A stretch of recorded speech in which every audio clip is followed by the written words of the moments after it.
माझ्या आजोबांना उपचारांची गरज आहे. परिस्थितीमुळे सवलतींची पण गरज आहे. आपल्या इथे योग्य ते उपचार भेटत नाहीत. अपघात परिस्थितीमध्ये सुद्धा तुरंत सुविधा उपलब्ध नाहीत. कोणीतरी आश्वासन दिलं होतं मल्टी स्पेशालिटी हॉस्पिटलचं, पण ते अजून तरी सध्या झालं नाही. पण आता आपण ही परिस्थिती बदलूयात.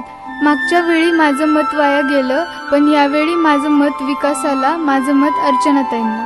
मोदींच्या संकल्प पूर्तीसाठी आपण सगळे एकत्र येऊया आणि धाराशिव मधून बहुमताने अर्चनाताईंनाच विजयी करूया.